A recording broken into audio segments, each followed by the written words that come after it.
of interview what has happened today. Now Kenya will leave the state of the nation. We are going to talk about the state of the nation. I have my panelists with me here. On my right hand side and on my left side. Instead of my right hand, introduce yourself. Okay, good evening, Kenyans. My name is Steven, the champion of the Vision 2030. Thank you, Calvin, for having us here tonight to discuss the State of the Nation address by President William Samoei Ruto. Thank you very much. My name is Benjamin Nyaware, and thank you for this opportunity, Calvin, to address a very important address by the president today. Yes. Yes. How did you look at this address? In my own opinion, I feel that the president is trying to get sympathy from the people of this country. The president today seemed to have been applauding the members of parliament, claiming that they have done immense work to ensure that the government achieves its agenda. And in my point of view, I feel the president has lost all options. The president is desperate. If you have a president that has been desperate, of all of them is President William Ruto. Because people have decided in 2027 they don't want jokes. And it's very unfortunate that President William Ruto has become a president when Kenyans have now understood the real issue facing the country. Yes. Thank you so much. The address was nice. The government, more so President William Ruto, touched on every aspect that affects every common mwananchi and every Kenyan everywhere. And therefore, we are saying that the president's speech was his own world. He was saying things that are not there. He was saying things that has never been there. And therefore, the president's speech was on his own world, was Ruto's speech, and never Kenyan, what is seen on the ground. And that's why we are saying that the government is operating. There is a gap between opportunistic government and pessimistic citizens. The citizens has no hopes, but the government is building hopes. So the government is operating on their own world, as citizens are also operating on their own world. And therefore we are saying that that speech was not a reflection of what is happening on the ground in our Kenyan economy. Yeah. You talk about some issues like engaging in tarmac road, increasing the road capacity, which is going to take around 5 trillion, and the agreement is supposed to take around 10 years. As your plan, as somebody is youth, okay. Something. Thank you so much. As a youth of this nation, I'm also the champion of the Vision 2030, and one of the key aspects of that vision. Let me talk of the Vision 2030 was built on 3 pillars. Number 1 pillar was the economic pillar, 2 was the social pillar, and the last one was the political pillar. And I want to remind Kenyans that when Raila Amolo Odinga was paying tribute to one lady, Phoebe Asiko, the president was the chief guest, and the president said, no, when Raila was called on stage to pay tribute, he said that it is time that the government bring that blueprint, that vibrant document that can change the lives of Kenyan citizens on the table. And we are saying, when Uhuru Kenyatta was the president, Uhuru's legacy was roads. He really invested on road development, and we can mention and see that he really invested on roads. So I was saying, and especially the president, when he was making the speech, the State of Nation address at Parliament today, he said that they have talked with Uhuru Muigai Kenyatta to expand the roads.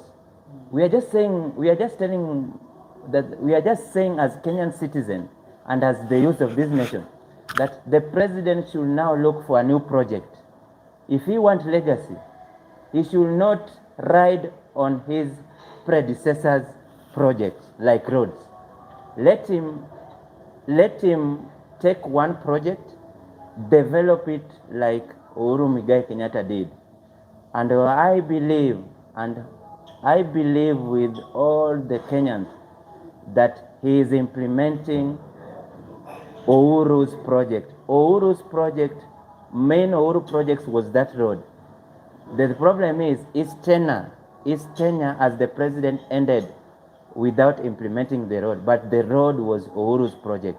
So President William Samoei Ruto should not even at one point say that the project it was Uhuru's project. President Ruto is going to launch Mau Summit Road. It is a range of 170 kilometers.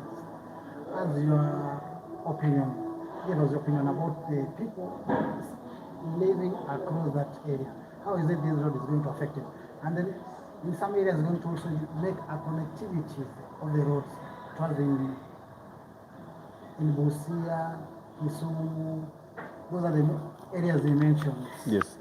Do you see these projects are going to help the people? First of all, it's not the first time His Excellency, the President William Samoei Ruto, is launching projects. President William Ruto has been launching projects ever since 2022. He has launched this road, Ibarabara ya Isiolo, this road that Kenyans were making very vicious response to, and a lot of jokes. The President has launched many projects, and we have not seen the completion of a single project by this regime. And now they are telling us they want to launch a Mau Summit Road. So the President, you continue to launch projects, and we are not seeing these projects being completed. We are being told by the Minister of Roads, we are being given stories. When Murkomen was the Cabinet Secretary of Roads and Transport, he was telling us, he was only talking about accidents. But we never had Murkomen giving us proponents of how these projects are going to be completed, how the engineers are going to be paid. Some of these private companies have not been paid. Even before President William Ruto came into office, they are pending bills from the previous regimes on these roads. So the main problem in this country is not even President William Ruto. The problem in this country is the political system. And this political system has messed us for a very long time. So these stories, hizi porojo na hizi vitina ati sijui dini sijui mtafanya hivi, hizo vitu wa Kenya, we are tired of those gimmicks. These proponents from government and opposition, these gimmicks, hii mchezo mnatuchezea. Some of these people, like the impeached, the alleged impeached deputy president, Rigathi Gachagua, was in this government. And he was the same person praising this government. Today he's telling us that William Ruto is the worst president ever elected in the history of this country. And yet, he was the same person. The same person who, when we were at Kasarani, at the swearing in, he was telling us, we have the most learned, the most educated, the most ambitious president ever seen in the history of this country. Today, Rigathi Gachagua is telling people that William Ruto amesomea mambo ya matawi. So we are telling these politicians, both in opposition and in government, in 2027, we are not going to be used as the young people to do your politics. We ourselves, we will chat away from this country. As the president was talking, I'm to create more job opportunity for the young people. Most of those are from the university, also education-wise, I'm to ensure invest more in education by reducing the capital. Okay, as we speak right now, Kenya is in what is called debt distress. Yes. When I talk of debt distress, I'm simply saying Kenya is struggling paying off their debts. And if you read John Mbadi's, the CS for Treasury, debt sustainability analysis, the Kenyans debt sustainability analysis, it will clearly tell you why why the World Bank is saying, Kenyans, you need to up your games in repaying your loans. The other day you saw Mbadi saying that we are okay, we are borrowing, but we are borrowing to pay the interest of our debts. So how what's that? What are you telling Kenyans? You are borrowing to pay the interest of the debt, yet you are doing nothing to the principle of the debt. You are adding our debt base while creating another debt. So we are in a mix, we are in a very hopeless economy.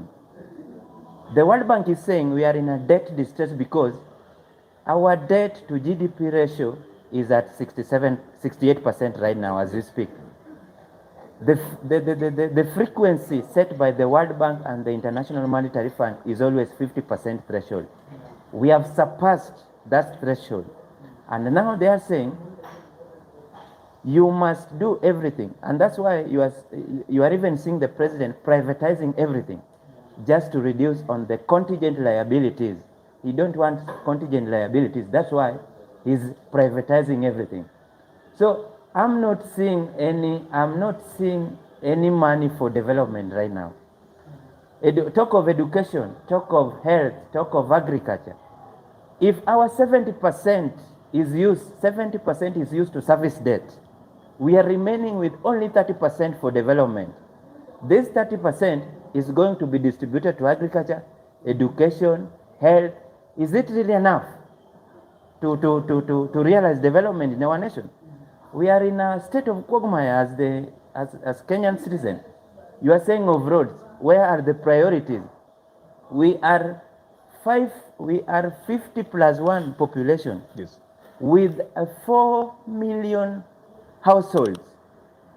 I'm telling you, the 9 million households right now are struggling to put food on their table, not to talk of having 3 meals a day. We are saying, where are the priorities?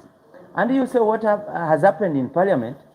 The same MPs that met ODM and Kenya Kwanza parliamentary group meeting in Karen, and President William Ruto called them corrupt, are the one who stood up in Parliament, yes, to sing two-term, yes, while Ruto was saying things of his building somewhere, imagination of our economy. We are in a very quagmatic state as Kenyan citizens.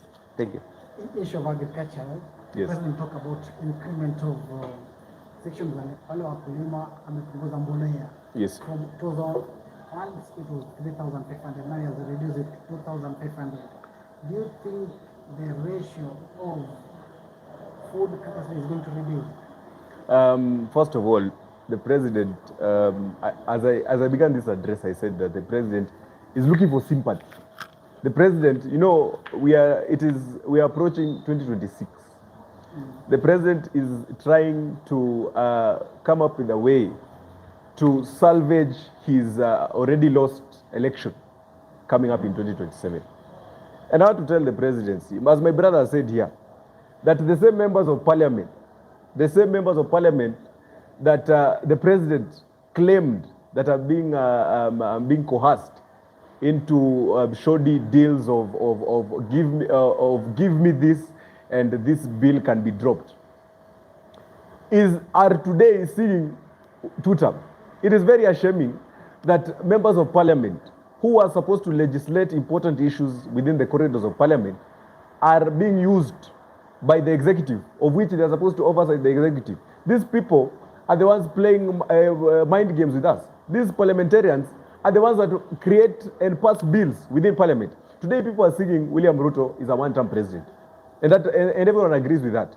Because even Raila Odinga told us that even if you give William Ruto 100 years, he will not be able to achieve anything for this country. So these members of parliament, before they start saying William Ruto must go, them themselves must go.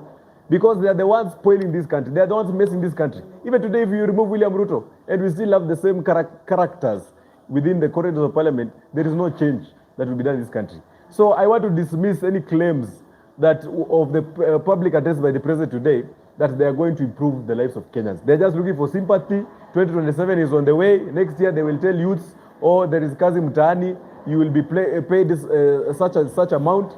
So these people are trying, they are trying to bring back the youths. And the youths of this country, we have decided we are not going to be used.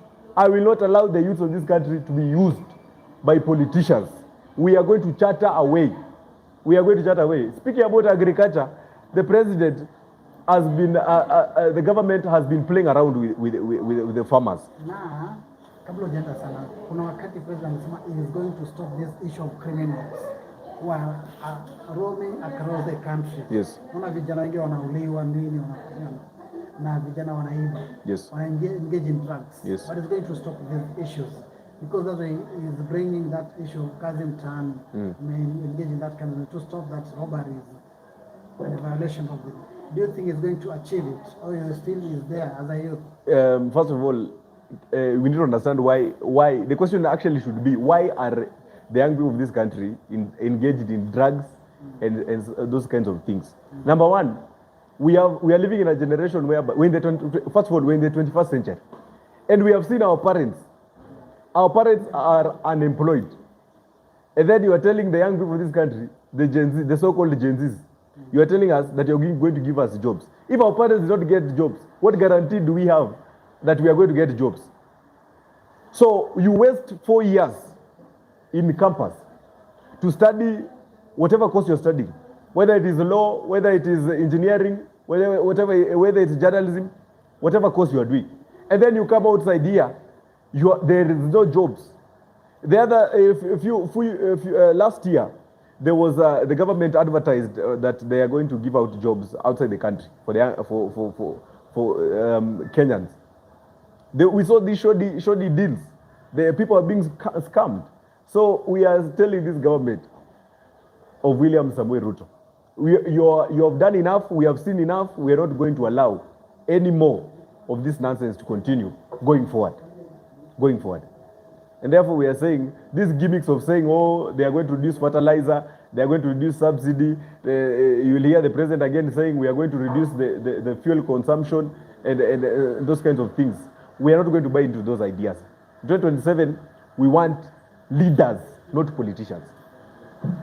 There have been a lot of talks on the issue of human trafficking and also job opportunity. That's what the government because that's why we started the house project to increase a lot of opportunity for the young people.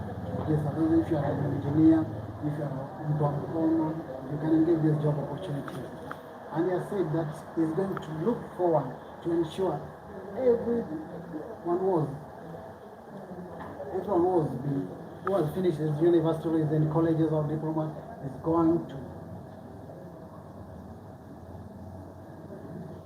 is going to do everything that is needed.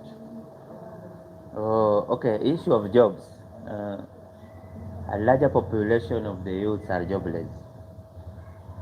And when the president was campaigning, that's in 2020, to be the president of this nation, that is in 2022, he really relied on the joblessness of the youth and said he's gonna create job opportunities for the youth of this nation. Yes. And his first days in the office, what we saw was human trafficking, as you are saying. People being taken out of the country in the name of employment. And let me remind you, CitizenTV yesterday, when the CS for when Musalia Mudavadi was asked about the fate of Kenyans in Tanzania, there was also a clip that was played about the challenges the Kenyans youths are facing abroad.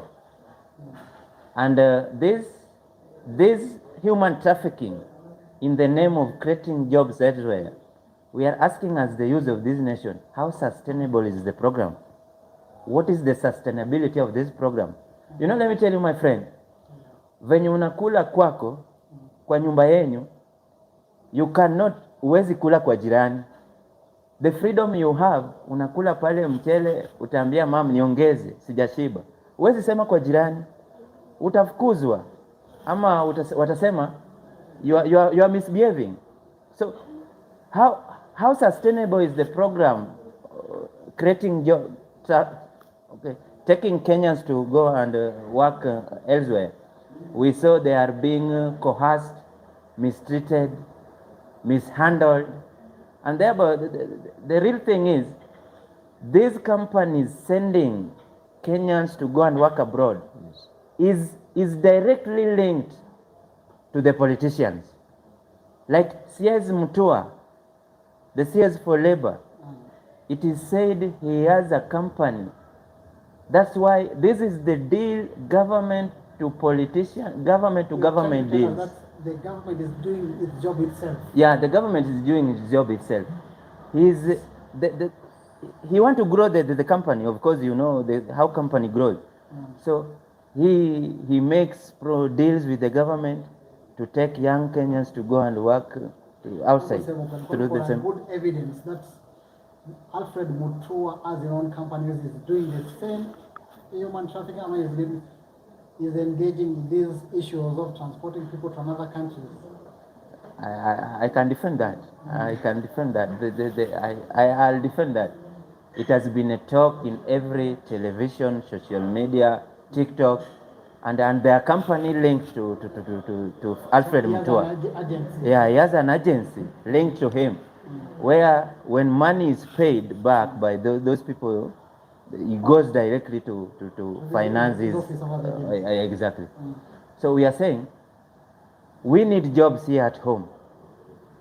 We need jobs to be created, and affordable housing is screwed. The project is screwed. You go, you work there, you ask for your money, you are mistreated. Some even leave without being paid. In fact, the fundis are complaining every day. They are not paid in time. They are not paid full amount.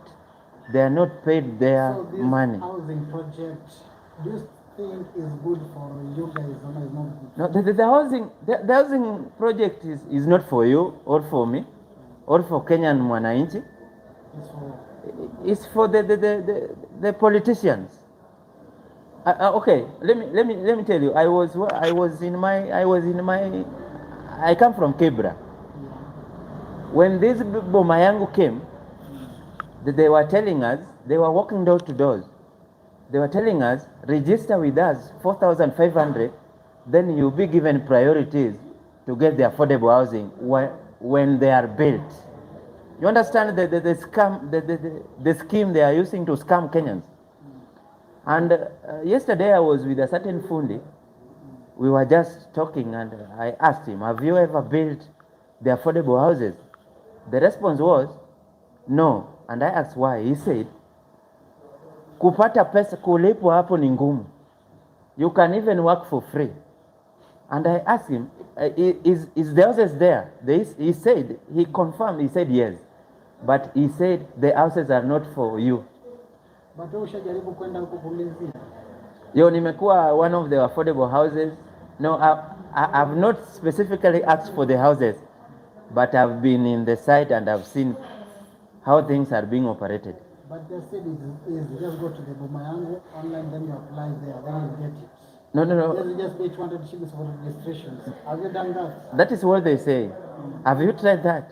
That's what I'm asking you, because you are the one who is complaining. No. So I need you to engage in that.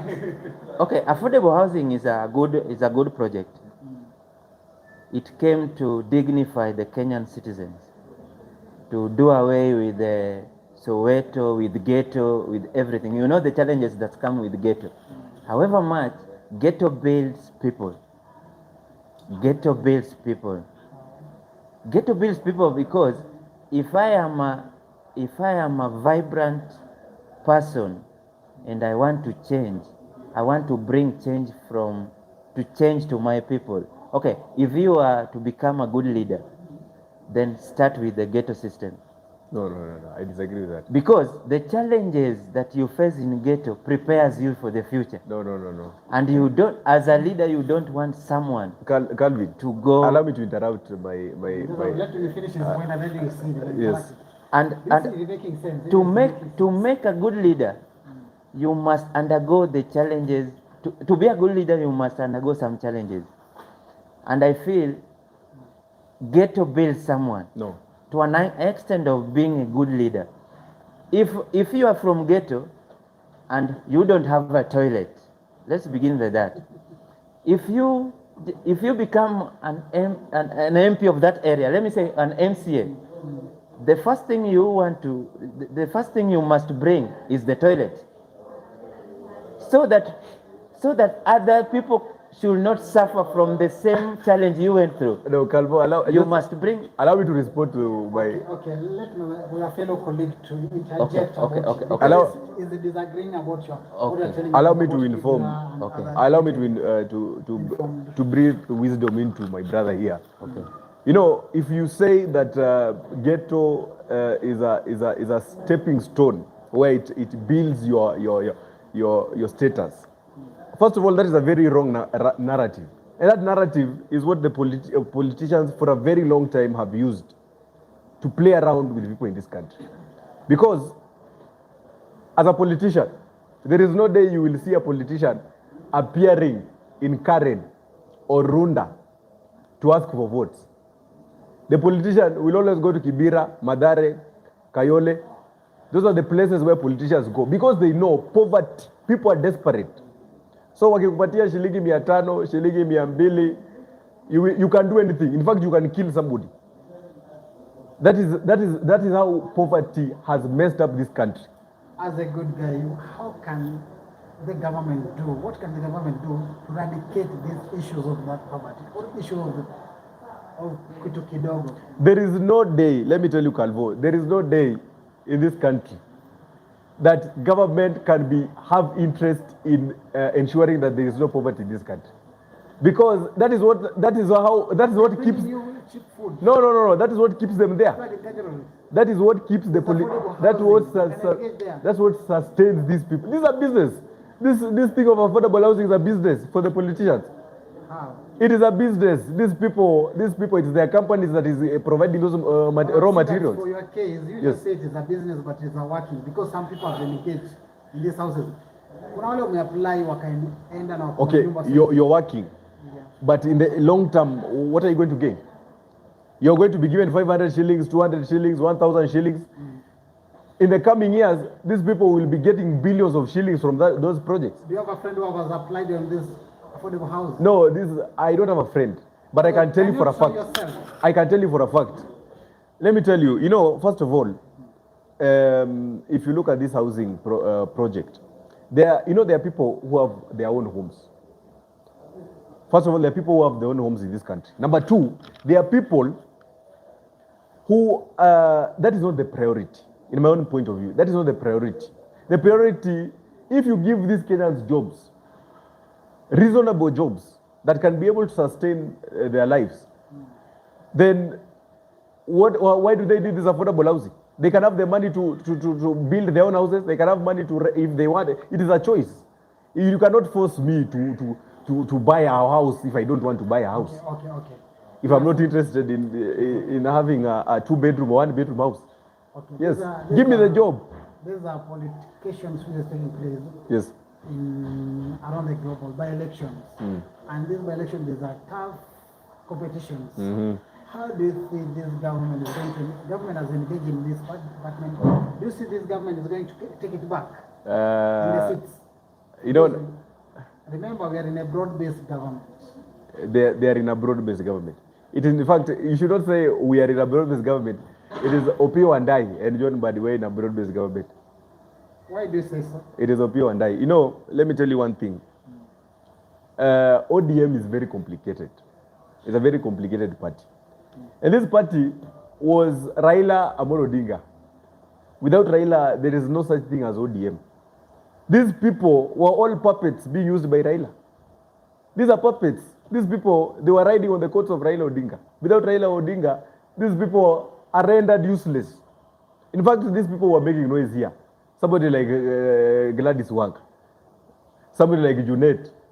What usefulness do they have right now? When Raila was there, at least Junet Mohammed would be heard making noises and abusing other politicians. What relevance does Junet Mohammed have? So this broad-based government, you know, I'm from Luwa Nyanza. I know how to say this. These people, we followed an individual, a king, the enigma, Baba Raila Amolo Odinga. Coming to the politics of 2027, we are not going to follow these individuals. We are going to follow people who have agenda, people with ambition, people who are ready to change this country. And these puppets, we are not going to allow them to run and mess our community as the Luo community. We are not going to follow these people. Yes. What's your take about the by-election that is going to take place? Okay, let me. In fact, in fact, before my brother continues, I have not answered your question. You interjected and then we entered into ODM. There is a by-election in Bere. There's a by-election in Western. I don't know which area this Malava. is. Malava, and there was the one in Baringo. Let me start with Baringo. You know, Baringo. It was going to be a very clear indication that William Ruto is a one-term president. That is why he had to pull Gideon Moy out of that seat. Because for a fact, this speak of one term, you know, people are just pushing a narrative that one term is only for the people in Mulima. This one term is across the country. William Ruto, you can take this to the bank. I am 100% sure that in Malava and Mbere, he is going to lose both those seats. Okay. Okay, let me first finish about the point of ghetto building someone for the future. Only if you are a wise and vibrant student. If your mind is for change, then ghetto is best. Because I'm not saying all MP. Engagement that is in ghetto area, people engage in drugs. Yeah. I'm saying if you are a youth that has set his mind on change, that you want to be somebody later in future, then start from ghetto. No. How can you help these people who are engaging in drugs and theft? Okay. Because there are no jobs. Okay. There are no jobs in this country. Okay. There are no jobs. Theft and theft and how do we call it? Theft and robberies and drugs is due to idleness, There are no jobs. That is the point. There are no jobs in this country. hopelessness, There are no jobs. And the jobs poverty, idleness. So we are not saying all MPs are corrupt. Look at, for example, Babu Oeino. Babu Oeino is a service deliverer and he is a result-oriented person. This comes because he knows the challenges of ghetto. He has been in ghetto system. So Babu Oeino lived in ghetto. Babu Oeino from Kisumu. You remember, ghetto is not only within Nairobi. Kisumu, Babu Oeino has lived in ghetto. You remember him telling a story of his mom educating him on just selling changa. Changa is ghetto. Changa is associated with ghetto. Captain Morgan is associated with Kilimani or Rwanda. So we are saying if you are a vibrant and a up-minded person, but who want to bring change, then ghetto builds you. Then what happens is ghetto builds someone, but they forget. Like most MPs have been built from ghetto, but when they now sit in the corridors of parliament, being served allowances, hot tea, na mandazi, they forget the challenges. And that is not leadership. Let me go to your point of by-elections. Mbere, Gachagua is taking it. I don't love Gachagua because he's a tribal chief. But why is he taking Mbere? You remember what happened to William Ruto with Uhuru Muigai Kenyatta? And when by-election were held, people sympathized with Ruto to show that Uhuru did wrong. So coming back to Gachagua, people will sympathize automatically from Mbere. People are going to sympathize with Gachagua, and Mbere, Gachagua is taking Mbere asubuhi na mapema, because people will say huyu jamaa ametufanyia ile kitu, ametoa mtu wetu pale. So to sympathize with them, with Gachagua, people are going to elect the DCP candidate. Coming to Malava, and we have seen the kind of politics people play. The government has camped in Mbere constituency with billions and millions of Kenyans taxpayers. Kindiki is there giving everybody 3,000, 2,000. Farouk has camped in Malava, Yes. and he's saying, "I'm here until our person is what? They're desperate. Is crowned. They're desperate. Or I'm here until our person wins this election." And he has come there with machinery, State machinery. state machineries, being financed with the Kenyan taxpayers that could have financed a program within education and everything. And we are saying that you saw the websites, the government websites being hacked. That's a lie. They were hacked, and actually billions of money were missing. They hacked around 80. They hacked themselves. They hacked themselves, and now they are using this money to wastages. So we are saying, the government is going to lose Mbere. Everywhere. The government is going to lose Malava. They're only going to win Baringo. Baringo, because Ruto was very smart, he didn't want to lose in. A king is made in his own hometown. Backyard. But they're going to take it in Homa Bay. Homa Bay, Kasipul, Who? we condemn that kind of politics. Just relax.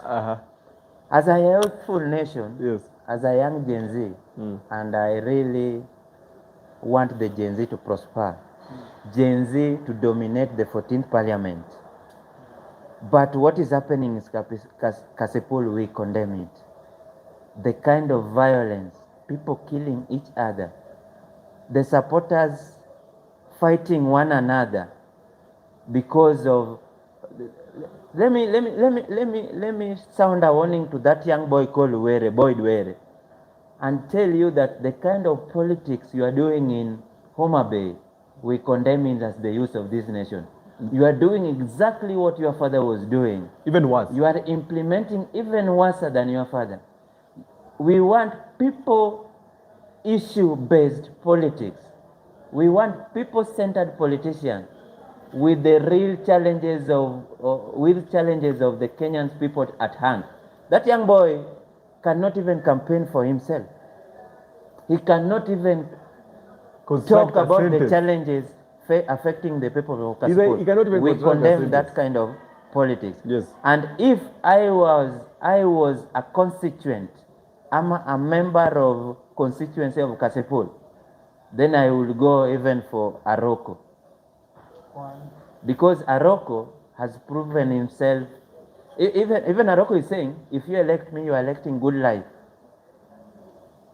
Aroko is someone with heart, because in some way, somehow, I've interacted with Aroko, and is someone who knows the real issues affecting. He was even supposed to be to vie for the governor's seat, but due to challenges, he did not make it. Okay. Yeah. What's your take for the Kasipul seats and also Malava and Mbere? First of all, they always say it's always good to start home. Let me start with Kasipul constituency. So you're coming from Kasipul? I'm not from Kasipul, but I'm from Nyanza. Let me speak about nyumbani. Acha niongee kuhusu nyumbani. Kasipul, number one, Ongondo Were, we have never known how, we have never gotten an explanation on who exactly dealt with that, dealt with him. But putting that aside, his son is being forced on the people of Kasipul, just by mere sympathy that your father has died, so rightfully this belongs to, goes back to the family. Number one, this boy Were, is an experience, is not experienced. He cannot even he cannot speak for himself. I always see Gladys Wanga telling him, say this, do that, stand here. Yani, this boy is just being forced on the people of Kasipul.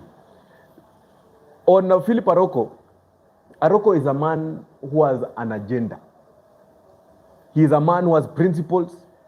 He has been fighting for this seat of Kasipul. ODM has always fought this man because they want to control you. That is the thing. They want to control the people that get these parliamentary seats within Nyanza.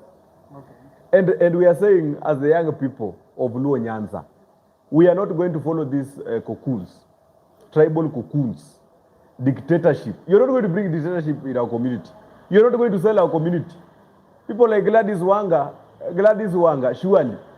You are raised by Raila Odinga to become the governor. Without Raila, you would have become nothing in this country. These people were riding on the backs of Raila. So they cannot come here and dictate to us or what we should do. In Nyanza, these leaders, the leadership, you are going home. In fact, ODM, if you are running as a member of parliament, as a senator, as a governor within the ODM party, you are going to have a rough time. Because these people never did campaigns. Okay. On Mbere North, on Mbere North and these other areas I have told you, I want to repeat again. William Ruto, UDA, this thing with a wheelbarrow, with a tainted wheelbarrow, called UDA, is not going to get any seat. Okay, in a summary, yes. I just wanted to tell us more, something small about the genzs plan on 2027. Do you have one? Are you going to vie? Yeah, I'm going to vie, and let me speak on that. And Calvo, I want you one day to invite me here to talk about agriculture, which Ruto has been boasting about, that is doing nothing. I will talk about the next time. Okay. We'll talk about it. I'm going to take a non-performer called Peter Orero. MP Kibra home. Just a minute. He was harassing Larry Mado. That young man. Yes.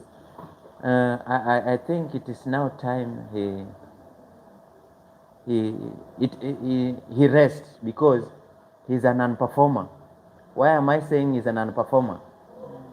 The challenges of Kibra is still persisting. Yeah. So the other day you saw him harassing Larry Mado. Not even harassing Larry Mado, the disobeying traffic rules. Yes. Just to go on a committee, a serious committee, education committee, and sleeps. Yeah, he was even snoring while people are discussing serious matters of education in this nation. And therefore, I'm saying my first priority as the MP, I will work or I will fight that for the bedroom of Baba Raila Odinga Kibra constituency, a state of art, an international stadium called Raila Amolo Leadership School built within Kibra constituency.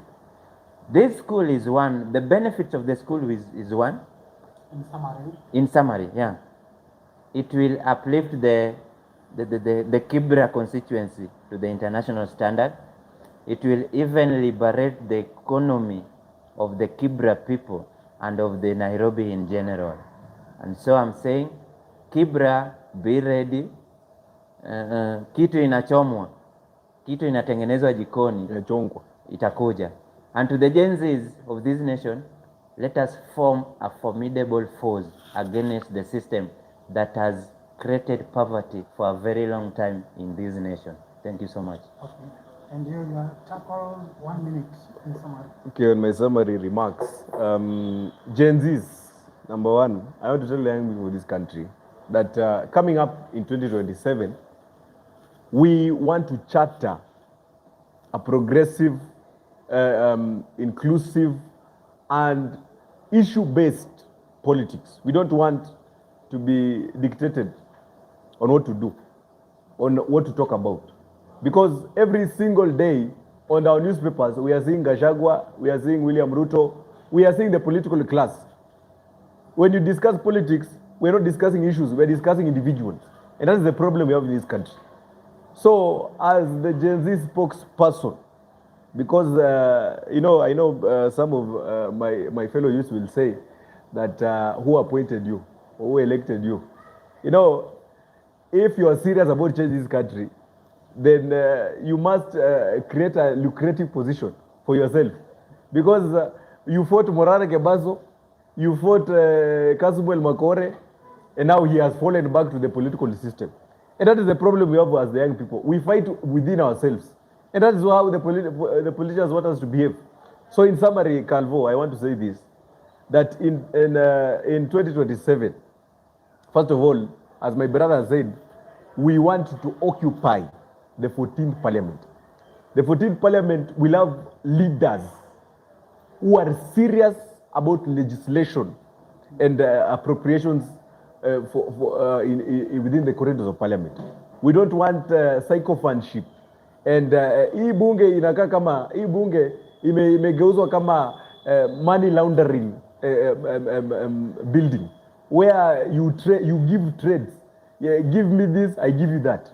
And that's not what we are going to allow as young people in this country. Okay, thank you. I think before you finish, I'm sorry I'm not coming in the show. Yes. I think there's something which I've not talked about.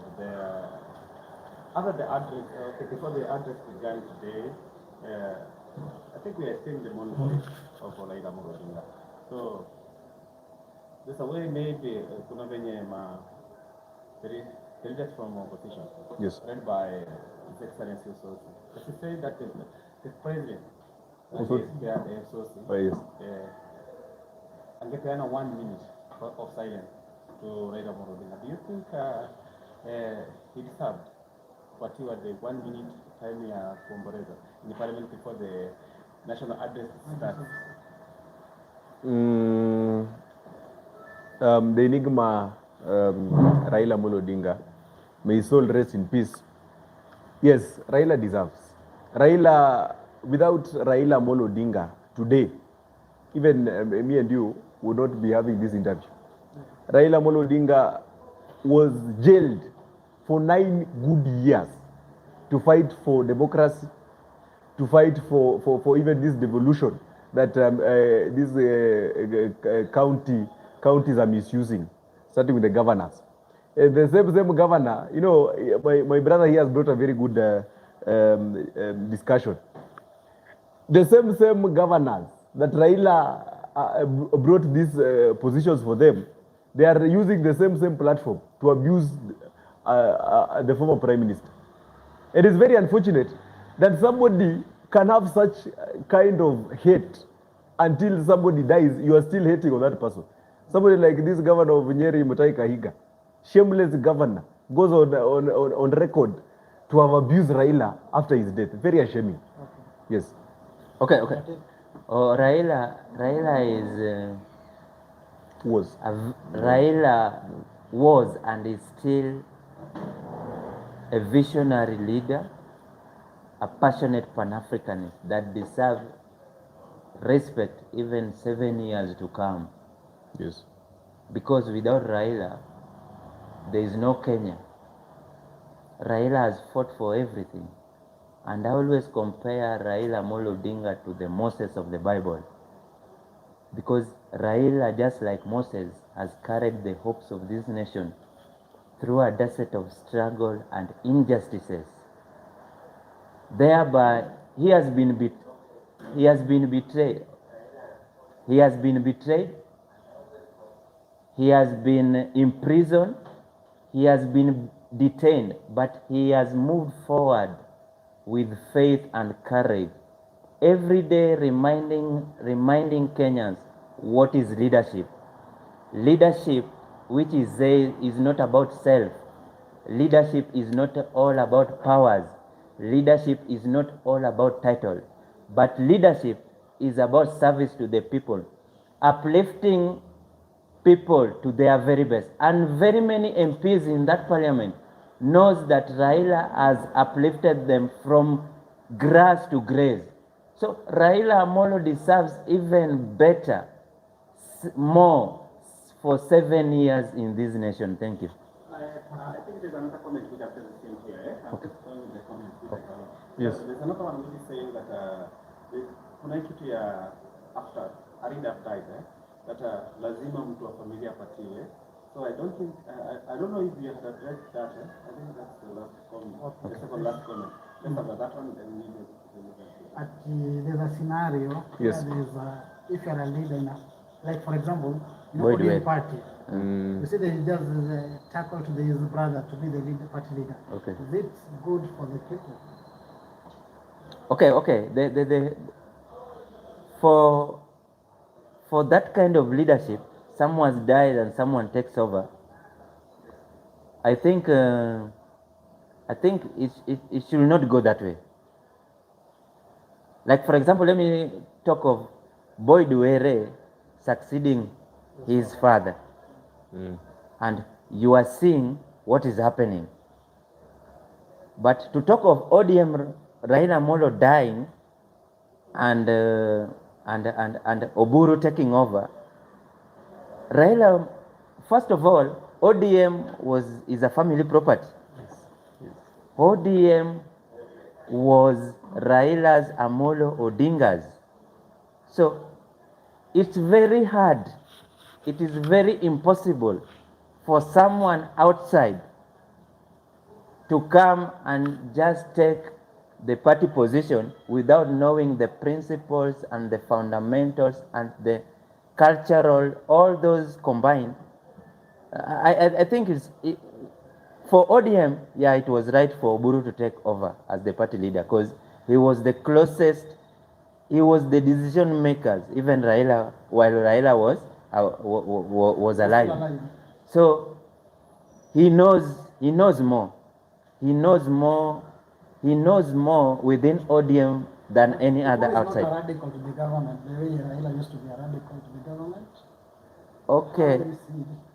To talk of that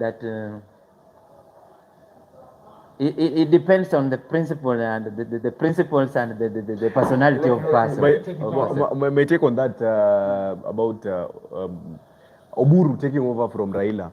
Number one, you need to. I agree with my brother that ODM is an Odinga business, and that is what many people do not know. Number two, Oburu Odinga, in my own opinion, I feel that Oburu was the right person to take that position because if today, if another person was given that position as the party leader of ODM, you can take this to the bank. The ODM would be giving stories of like the way Khan was many years ago. ODM would be a history. Because let me tell you, if, for example, a person like Babu Oeino, Babu Oeino is a person that the young people are really chanting for. Babu Oeino, I myself, I am a supporter of Babu Oeino because I am looking at the future of our community. As much as we come here and speak about the genzs, we also have a belonging. There's somewhere we come from. So, but remember, when Odinga was calling on the ODM members, the ODM leadership, yes, to engage in NDC very soon, so that they can elect another leader. Let me tell you, if there is something that people don't know, when Raila died, in Apodo farm, at the home of Raila Amolo Odinga, there was a meeting where Ida Odinga wanted to become the party leader, and the Jonagi, the Waze, let me speak English. Let me not go vernacular. But there was a discussion whereby Ida wanted to take over the party. If you look at Winnie is not speaking because she has her own idea of how ODM should be run. Winnie is a force.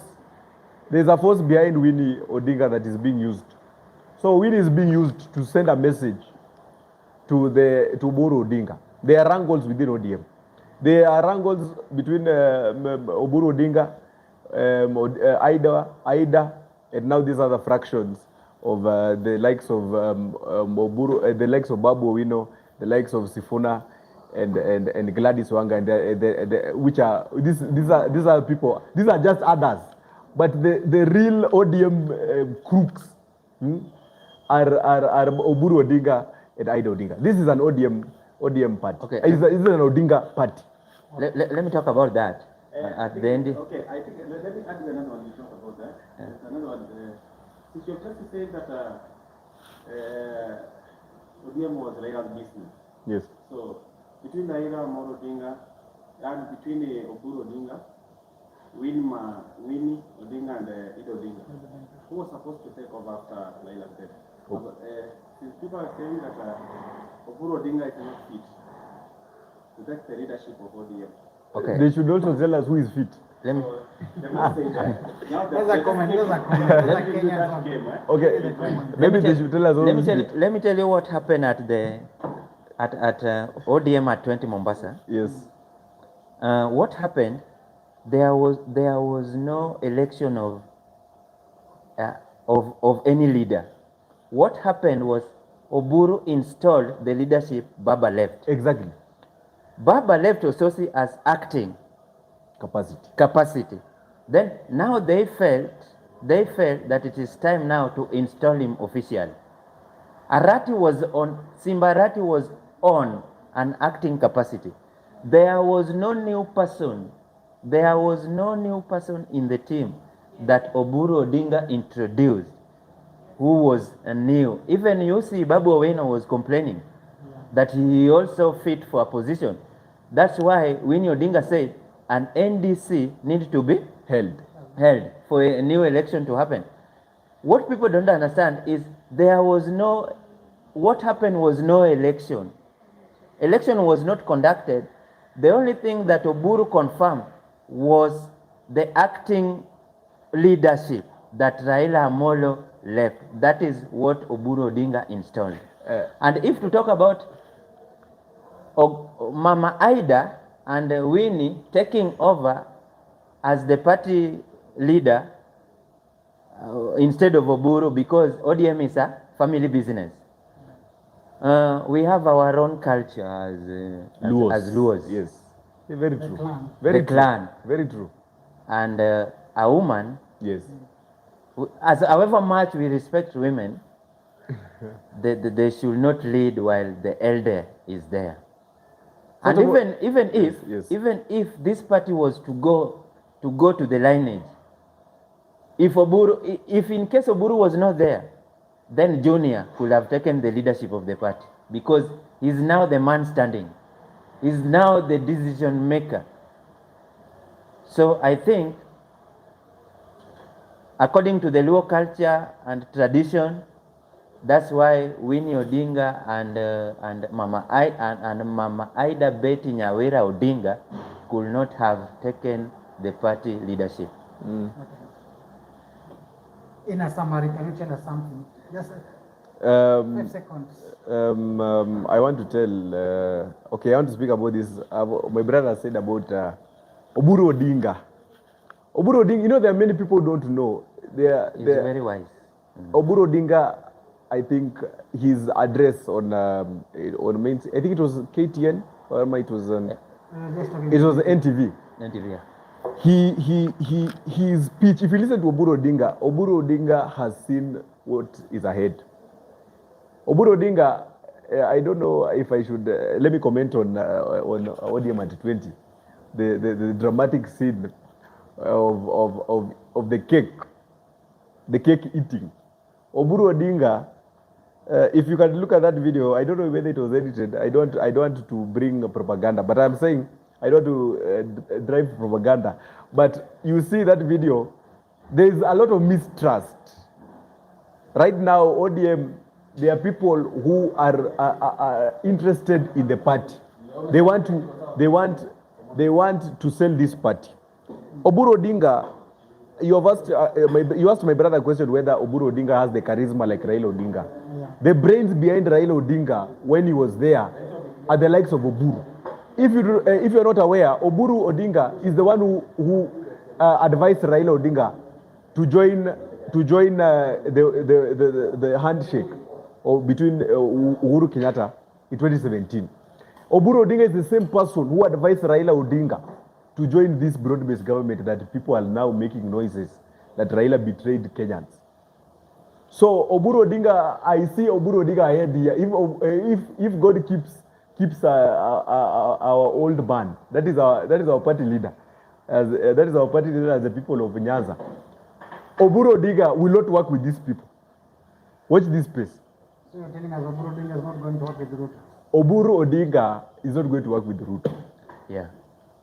Oburu said clearly that if it is not DP, if he cannot eat, then nothing. just if he cannot eat that, you should know what I was speaking about. But he said he was a hill. No. And to confirm that, the senator Nandi, the senator said, Cherangei said, yes, that there are only two positions we cannot negotiate. That is the presidency and the deputy. And Oburuna is saying it is the deputy or nothing. And then I want to tell the people of Rift Valley. We are in state of quagmire. No, I want to tell the people of Rift Valley. I want to finish the show. voter registration. Let me remark. speak on voter registration. Yes. Voter registration. Voter registration. This issue of youths registering just 90 or less than 90,000. Yes. And someone else was saying, even within 90,000, they are not all youths. There was the wazes there. We are saying that you visit Huduma centers. The youths are there renewing their voting cards. The IDs. Yeah. The youths are there renewing their IDs. The new are also there registering for IDs. And we are 8 million voters. Watch this space. 8 when million. the second phase of voter registration will be unveiled, you will be surprised. The 2027 politics general election is going to be between the genzs, the youthful nation, and the wazes. And I believe the youthful nation are going to win. Thank you. What is your take? Do you think genzs are registering as voters? I have a very different opinion about that.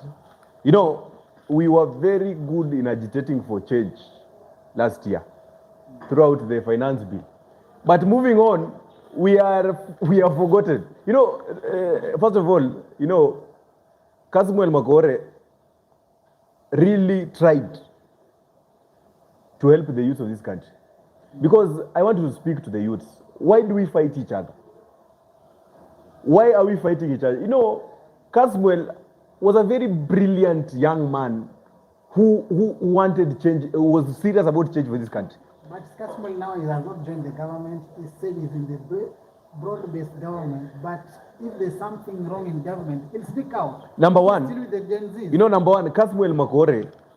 First of all, the problem is number one. The youths don't trust each other. Number two, Kasmuel joined ODM because we don't have a party. Today if the youths come up with a party, youths will start saying, who has sponsored this party? These people are being used. We can organize ourselves. Yeah, but the problem is, no, the problem is youths are fighting each other. Today, like for example, let me use my own example.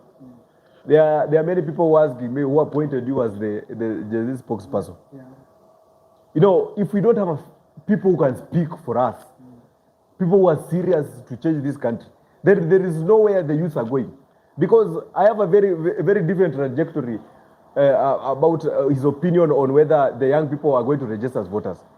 If the youths, we were serious about this 2027 general election, on the first phase of registration, at least by now, we should have over 1 million youths who have registered as voters coming through the 2027 general election. But the problem is, we have youths who have now fallen back to the backyard.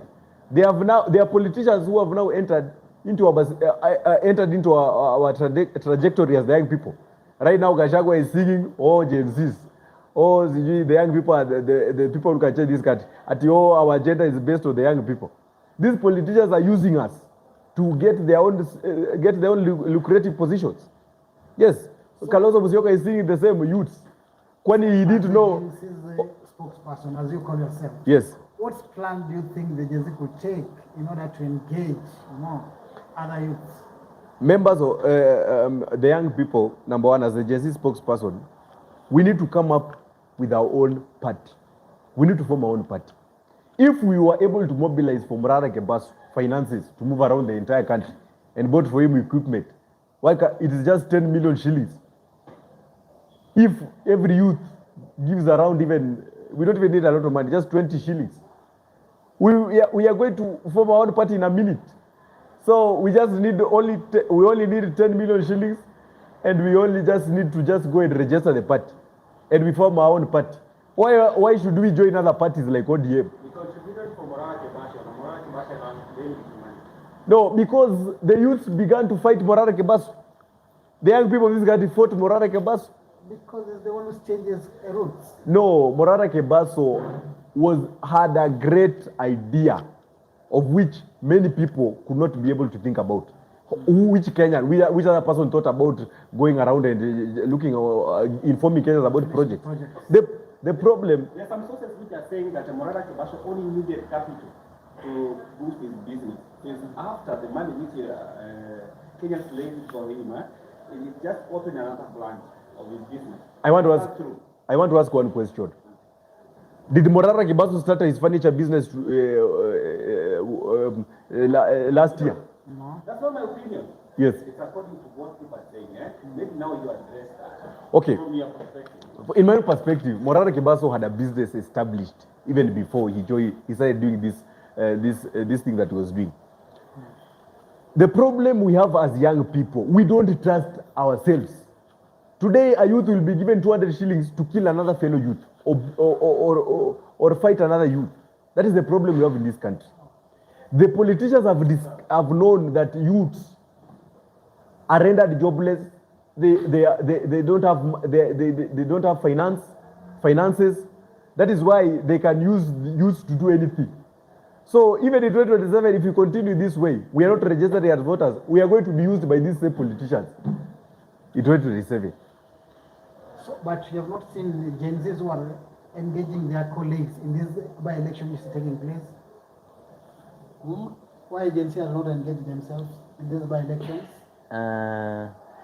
Let me say that if we mobilize ourselves as the youth, as we always do on TikTok, let me talk of a good example is Kaluma Boy. Yeah.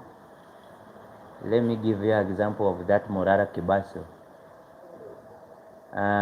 If we can only mobilize ourselves the way we mobilize. At first, Murara Kebasu was genuine. He was doing something very genuine.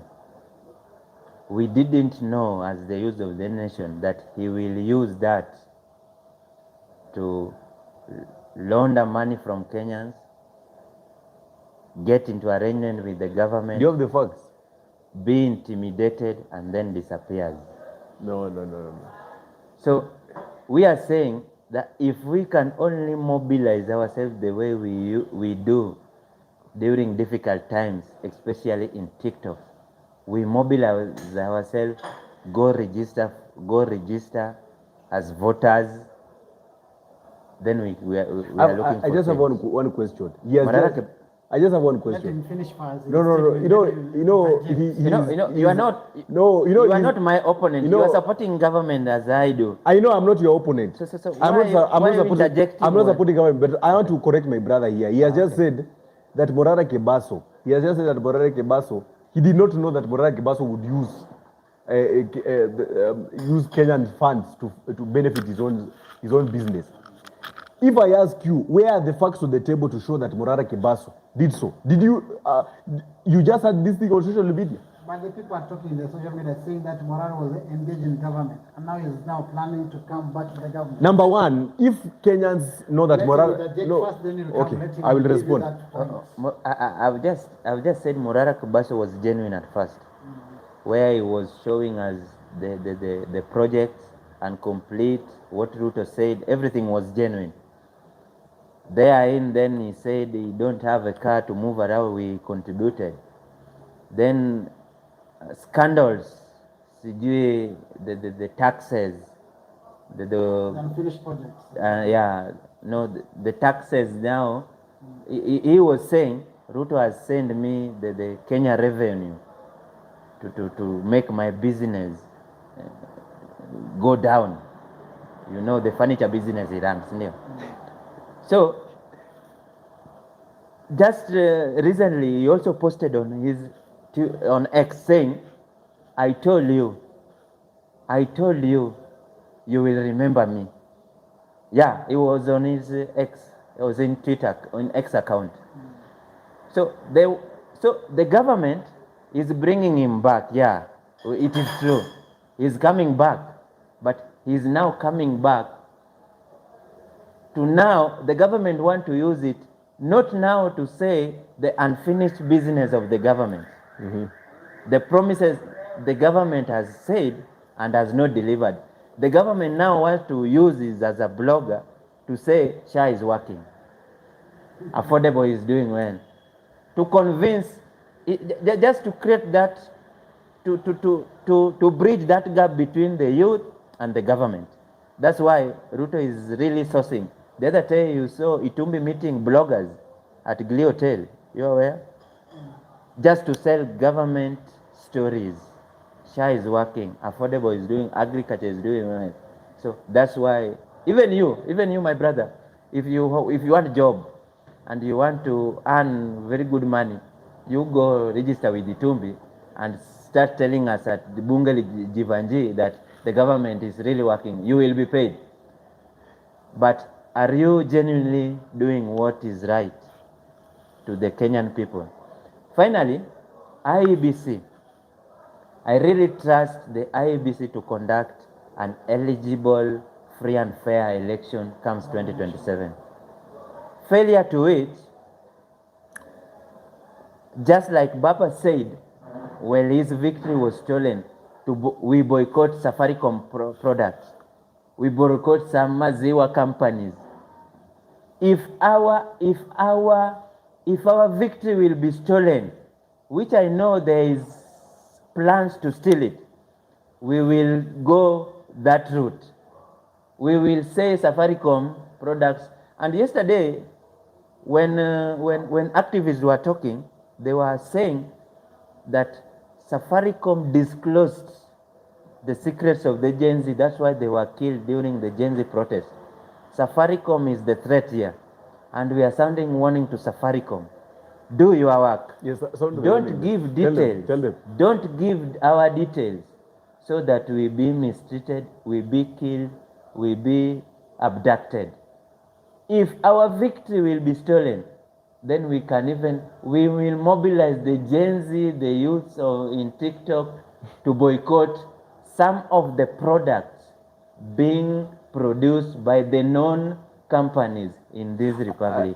Calvo, I want to tell the chairman of IBC, Ethacon, Erastus Ethacon, whatever your name is. Yes. You know, if you look at the history of your chairmans, those ones who have been there before you, you have always, you know their fates. So I want you, the IBC chairman, do not be used by politicians to drive their own agenda. Yes. Because if you are going to be used by the politicians to drive their own agenda, then your fate will be the same as Chebukati and the rest. Exactly. So we are telling you, Erastus Etakot, Yes. we are hearing that, oh, you are a friend to His Excellency, the President. That one we do not want to care. But wewe utakuwa unahesabu, sisi tunahesabu. Kwa hivyo 2027 hii mchezo mnafanyanga hapa Bomas, sijui ati form 34B, sijui form 34C. Wewe piga tu hiyo form 34C. Lakini we don't want to see our cameras at being split. Like in 2022 we are seeing our cameras are being split. Ati watu wanaongea hapa Bomas, wengine wanaongea pale ati where was that place? At where Raila normally, where Serena. At Serena Hotel, we are seeing the other ABC chairs are speaking here, and the others are saying this. In 2027, we want a result. A result that is free, fair, and credible. Okay. And we therefore support the petition filed by one Stephen Kalonzo Musyoka that the final, the constituency presidential result should be final. Yeah, should be final. Yes, the final result should be in the polling station. No, Bomas. Yes, not bombers. Exactly. This is where these people normally play their games. Yeah. Yes. 2027. 2027, 14th Parliament. Thank Is you, ours. Thank you, my colleagues, for your good strategic points you've given out to the Yes. people. Yes. I think the Kenyan people are still engaging you with more. And then they send their questions, they send their queries, we'll engage you more, we'll comment more. Thank you. Thank you for watching us in Global Newsroom and African Eyewitness. Thank you, my brother. Thank you. You're welcome. Thank you so much. Thank you. Yes. Wait. Go ahead. Hey guys, thank you kutoka hapa nyuma. Yeah.